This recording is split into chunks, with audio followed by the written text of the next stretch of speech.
All right, how's everyone doing? Hopefully well. Just wanted to do a quick walkthrough of the yoke and just general internal functionality of this Plaid because it's pretty amazing. First, we'll start here with the yoke. Now, this yoke has been very interesting. I just want to share with you a couple of takeaways that I've made using this yoke. The first thing I would say is when you use the yoke, you must ensure that you start in comfort mode. So I made the mistake of starting in sports, and I tried to use the yoke with one hand, and it worked and it kind of didn't work. So if you notice on sport, you can kind of use the yoke and turn it around, and it's a lot more easier. When you go to sport, it's not as easy, right? It's a little bit stiffer and harder to turn around. So again, I would say go to comfort. The other thing is getting used to lane signaling is a little bit troublesome, right? So what I've learned is obviously driving on autopilot is a must. It makes it easier. But when you're not on autopilot and you're driving, you have to hold on to the button that you want to keep it on. You can tap it, obviously, to stop it. You can also tap or do light touches for limited duration and then release, and then it stops. So it's kind of an art. There's an art to that. And I would say as you're driving, if you say you want to make a turn, you lightly touch it, do your lane changes, and then release. And that's what I found to be the easiest way to do signaling with the yoke. Obviously, holding it down hard, right, and then doing your turn is an option. The challenge is when you do that, you have to actually click the button to stop it. The other key takeaway is with the flash. So if you, not the flash, the light, excuse me. So obviously automatic lighting is on. Let me just make sure. Sorry, lights under lights. Yep.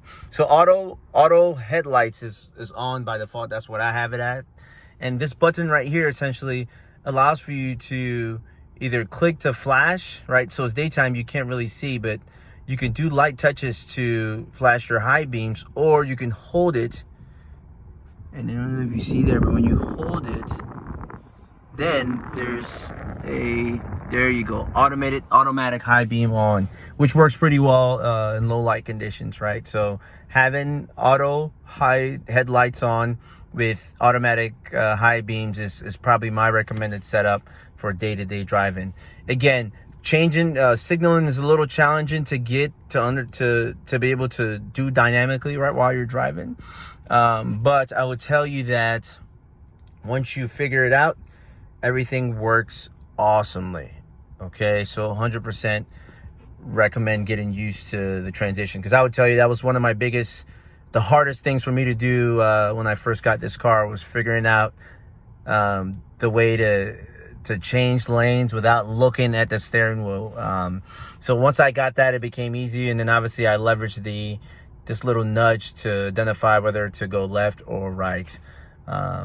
But yeah, it's been a pretty fun experience nonetheless. Okay, transitioning to the other side, right? So the bottom selector is your voice command button. Again, simple. I think it works out perfectly.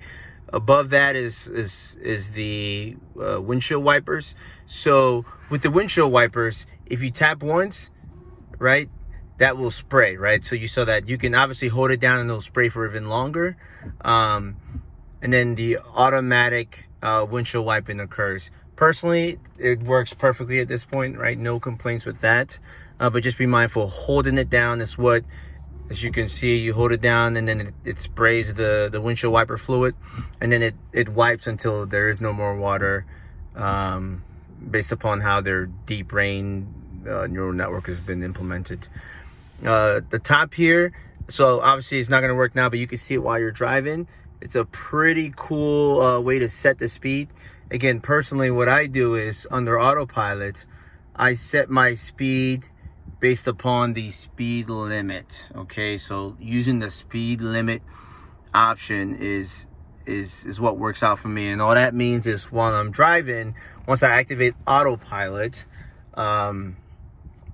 Autopilot will set to the speed limit based upon probably a little bit of what is identified using the vision, and also pre-mapped in the area is what I've personally noticed. Other key takeaways with speed, or not just speed, let's go to Autopilot. So this is, to me, the super duper life hack that makes so much sense in this vehicle, especially with having the Yolk. Okay, so auto steer is the functionality that keeps you within lanes, right? And you can visualize it while you're driving based upon how the car moves, right? So you can correlate what you see on your screen in front of you with some of the mechanics you're seeing occur happen while the car is driving. There's an option of single click and double click. Single click is that life hack that I was mentioning, right? Because with single click, all that happens is once you click it, immediately Autopilot sets to the speed that you set. Again, based upon what I said earlier, set in speed to the speed limit. It does that automatically. And then it also activates auto steer. So meaning your vehicle will maintain a set distance behind a vehicle, behind obstacles in front of you, right? So obviously there's different follow distances that you can select. Personally, I like one, but obviously depending on how I feel, I can shift between that. But single click is super easy because once I'm driving, I just click this once and the vehicle stays behind the car that I choose. And it's so much more convenient than in the past when you had to use the stalk, right? So in the Model S, in the old Model S, there was a stalk right here. And then in the Model 3, there's a stalk here where you double click down, and it just got really annoying. If you select double click, what will happen is if you click this button once, the vehicle will just do traditional traffic aware cruise control, but will not stay in lanes. If you double click it, then the vehicle will stay in the lane and also do the traditional traffic aware cruise control. If you have a destination set, then that's when you are doing what's called navigate on autopilot. And all that means is, depending on how your navigate on autopilot settings are set, then the vehicle will do additional functionality. So it will do things like change lanes based upon traffic conditions. It will also exit based upon the exit that that you need to take, right, for your travels, right? So on ramp, off ramp. But obviously once you go back into city streets, then autopilot usually gives you a notification and disables it. Okay, so the 5 settings here that I think are interesting. So enable at the start of every trip. All that means is if you put a destination, right, navigate on autopilot will work. Will be activated. And what that means is in the streets that support navigate on autopilot, your vehicle will do traffic aware cruise control, and again, your vehicle will recommend lane changes, stuff like that. These are the different speed lane change options, right? So you can disable it, or you can set different settings, and all of those settings relate to is the level of aggressiveness, right? So I've noticed in the past when I was on Mad Max, the vehicle just changed lanes a lot more frequently. And really, to me, those speed-based lane changes are more of a frequency discussion. You could set a setting in regards to the passing lane, right? So obviously, if you set it to no, that means that the vehicle is not going to try to switch lanes when you're in the passing lane. So the challenge there is that you're going to annoy a bunch of drivers, which I do all the time and I need to be better about. Require lanes change confirmation. So if you have it on, all that means is that the vehicle will notify you when a recommended lane change is recommended. When the lane change is recommended. And then you can set the blinker and the vehicle will execute the lane change.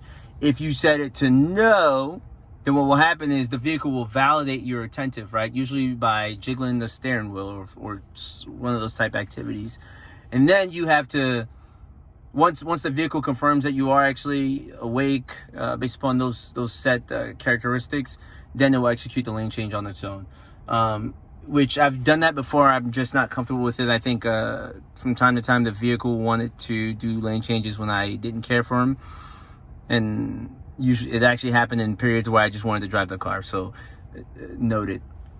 And then you can, with the lane change notification, there are several ways it can happen.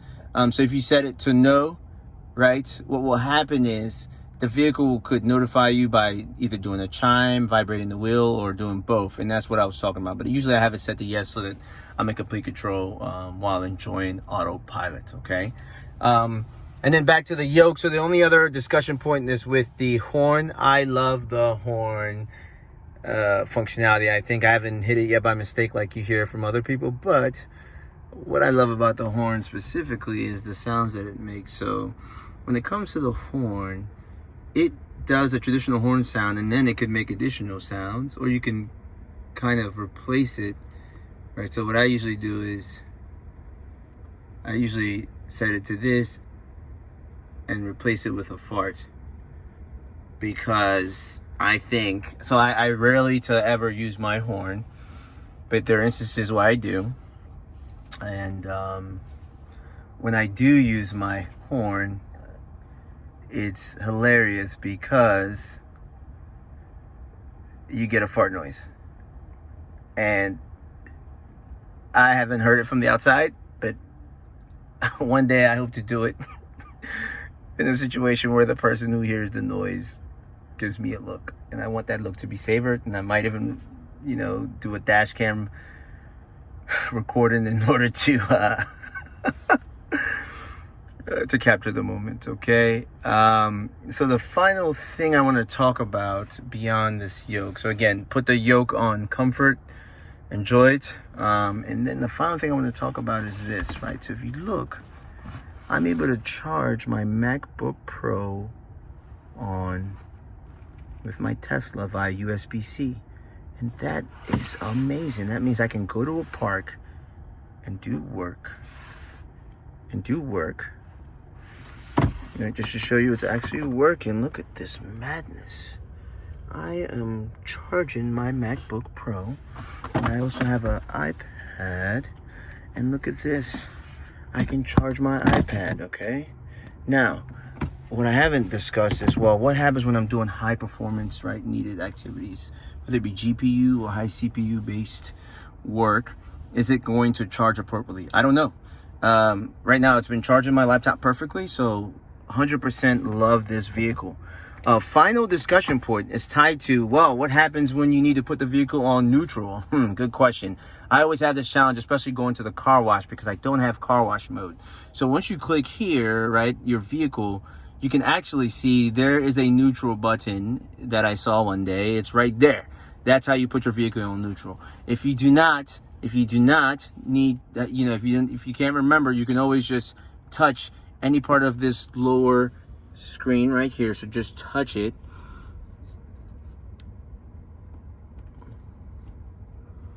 Actually, it's not working because my seatbelt's not on.